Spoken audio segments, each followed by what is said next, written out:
So let's just summarize the whole derivation of the section formula as the coordinates of the point Px comma y, which divides the line segment joining any 2 points having the coordinates as x1 y1 x2 y2 internally in the ratio m1 is to m2.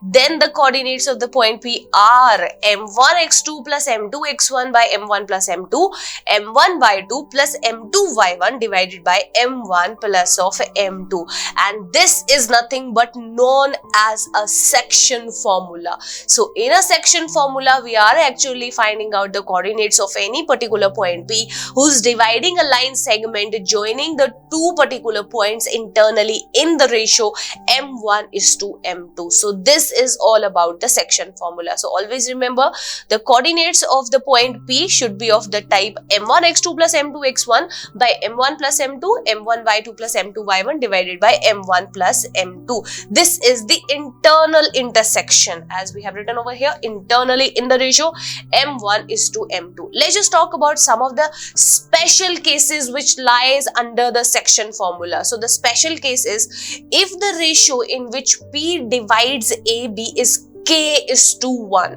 Always remember, whenever we have the condition that the ratio in which the P is dividing the AB line segment in the ratio K is to 1, then the coordinates would be of the type Kx2 plus x1 by K plus 1, Ky2 plus y1 by K plus 1, because in place of m1 and m2, we are taking the values as K is to 1. So always remember, whenever we are talking about the ratio of the point P which is dividing AB in the ratio K is to 1, then the coordinates are of this particular type. Or else, if we just have to find out the ratio in which the point P is dividing any line segment AB, so always remember to take the ratio as an assumption to be K is to 1. Always remember, whenever we just have to find out the ratio in which the point P divides any particular line segment joining the points A and B in a particular ratio, then we have to assume the ratio to be K is to 1, and then on that case we have to use such a formula. So this is the special case number 1. Let's just talk about the second case. So in the second case, the coordinates of the midpoint of the join of the points A and B. So if we are saying that if the point P is actually lying at the midpoint of the two line or of a line segment joining the points A and B, then definitely it will divide the whole line segment AB in the ratio 1 is to 1, because the point P which is lying in between should be equidistant from the point A as well as from the point B. So always remember, whenever we are talking about the